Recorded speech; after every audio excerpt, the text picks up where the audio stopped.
You see them in every gym, a solitary figure moving with quiet purpose. Headphones on, gaze fixed, they navigate the weights and machines like they're on a mission. There's no small talk between sets, no waiting for a partner, just a steady rhythm of intense effort.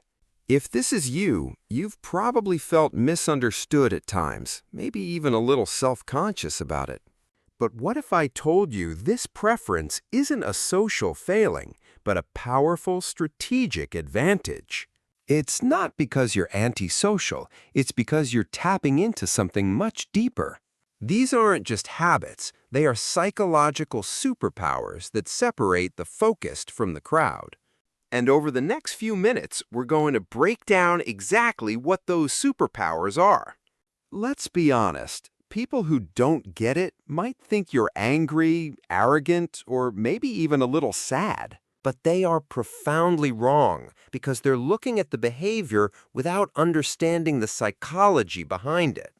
You're not antisocial, you're pro-focus.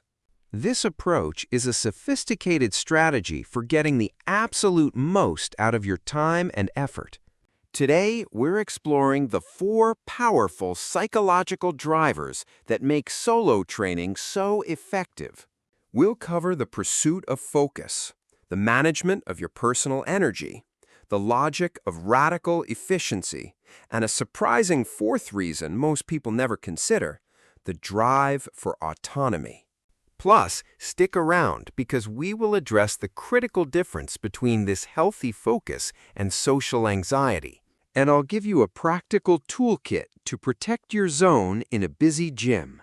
So let's start with the most critical advantage, the very reason the gym exists, performance. The first reason people train alone is the pursuit of what psychologists call a flow state. You might know it as being in the zone. It's that magical state of deep immersion where the outside world melts away. When you're in a flow state, your focus is so complete that your sense of self-consciousness disappears and your performance skyrockets. This state is incredibly powerful, but it's also incredibly fragile. Every social interaction, no matter how brief, acts like a circuit breaker for your concentration. That quick "how's it going" or "what are you working on today" is enough to completely pull you out of the zone. Think of achieving flow as a cognitive warm-up. It takes time and progressive effort to get there. An interruption forces you to cool down and start that warm-up all over again, killing your momentum. Imagine you're preparing for a heavy squat, mentally rehearsing the movement, and someone taps you on the shoulder to ask for a spot. Instantly, that fragile bubble of focus is shattered. Now contrast that with a solo session where your focus compounds with every single set. Each lift builds on the last. Your mind-muscle connection grows stronger, and you sink deeper into a productive trance. This isn't just about avoiding distraction. It's about creating the perfect mental environment for physical excellence. Solo trainers intuitively understand that their focus is a resource to be protected at all costs. They are not ignoring people. They are honoring their goal. This dedication to uninterrupted effort is why their progress is often so consistent and impressive. The solo trainer knows that the conversation with the weights is the only one that matters in that hour. Think about your best ever workout, the one where time seemed to disappear. Were you alone? Chances are you were deep in the zone, completely uninterrupted. But it goes deeper than that, and this next reason might be the most important for my fellow introverts. It's all about how you manage your energy, which leads us to concept number 2, the introvert's energy strategy. There's a popular and very useful model that describes extroverts and introverts in terms of energy. Extroverts are like solar panels. They gain energy from being around people and in stimulating environments. Introverts, on the other hand, are more like rechargeable batteries. They spend their energy in social situations and need solitude to recharge and feel like themselves again. Now, think about the average day for a working professional or a student. It's filled with meetings, classes, emails, and constant low-level social demands. By the end of the day, an introvert's social battery is often flashing red and running on empty. At this point, the last thing they need is more unstructured social time at a busy gym. They don't go to the gym to make friends. They go to the gym to rebuild themselves. And this brings us to a crucial reframe of what the gym is for.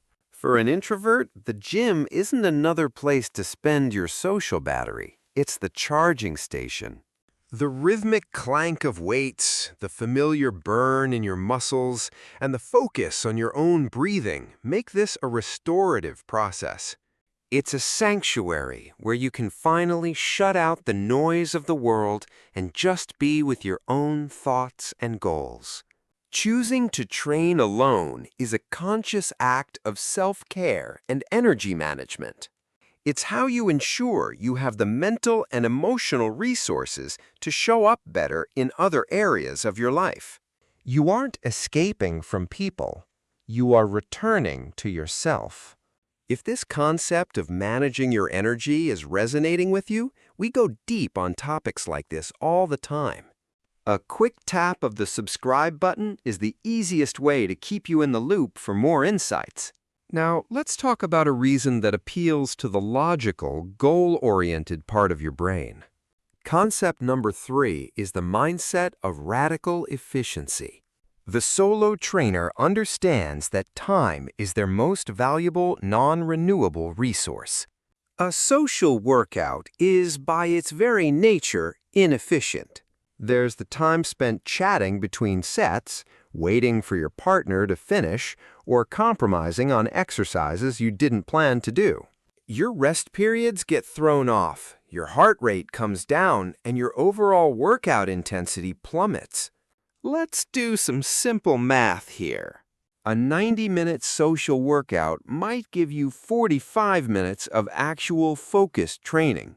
A 45-minute solo workout gives you 45 minutes of actual focused training.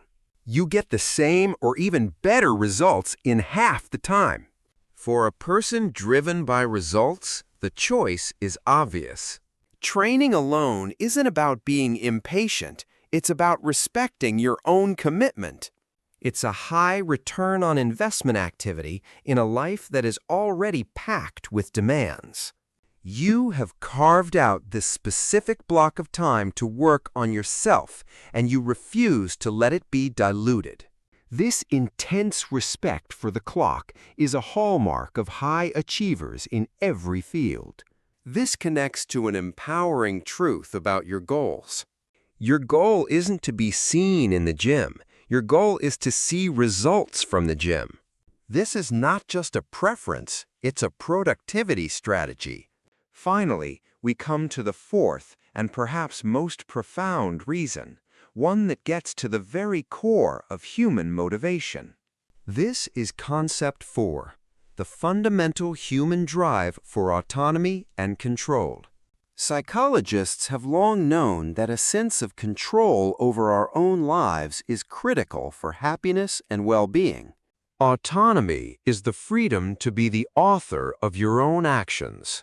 In a world full of compromises, the gym can be one of the few places where you have total 100% control. When you train alone, you are the sole architect of your experience. You decide which exercises to do, in what order, with what intensity, and for how long. Your rest periods are timed to your body's needs, not a partner's conversation. The music in your ears is your soundtrack, not a shared compromise. This isn't selfishness, it's a powerful expression of self-direction. For the solo trainer, the gym becomes a laboratory, not a social club. You are the scientist and the subject, running experiments to see what pushes your body to the next level. You are free to fail on a lift without explanation, or to spontaneously chase a new personal record without needing consensus. This complete ownership of the process is deeply satisfying on a psychological level. It builds not just muscle, but self-reliance and confidence that bleed into every other aspect of your life. The feeling of being in complete command of your own effort is, for many, the ultimate reward. Now, after all this validation, we have to address a critical distinction. There's a difference between choosing solitude to thrive and hiding in solitude out of fear. Healthy introversion says, I feel better and more focused when I'm alone. Social anxiety says, I am terrified of being watched or judged by others. If the thought of going to the gym fills you with dread about what others might think, that might be something more than just a preference for focus, and it is always okay to seek support for that. But for those of you who are firmly in the pro-focus camp, let's make this practical with a simple toolkit. First is the universal do not disturb sign. Put your headphones on even if you're not listening to anything. Second, have a polite brush-off script ready, like, hey, great to see you. I'm just in the middle of a focused session. Let's catch up later. Third, master the resting, focused face, which is not about looking angry, but about looking intensely absorbed in your next set. This nonverbal cue signals to others that you are in work mode, not social mode. So let's tie this all together. Training alone isn't just about being a loner. It's a sophisticated strategy for personal growth built on 4 powerful pillars. It's about finding your flow, managing your energy, maximizing your efficiency, and exercising your autonomy. These aren't excuses for avoiding people. They are reasons for prioritizing your purpose. The next time you walk into the gym, I want you to see it differently. So the next time you see that person training alone, or the next time you are that person, know that you're witnessing a masterclass in focus. You are seeing someone who is deeply committed to their own improvement, and that is something to be respected and admired. If you're one of the focused few who train with purpose, then you've found your tribe. Join our community of like minds by hitting that subscribe button. And now I want to hear from you. What is your #1 reason for training alone? Drop it in the comments below. I'm genuinely curious to read them.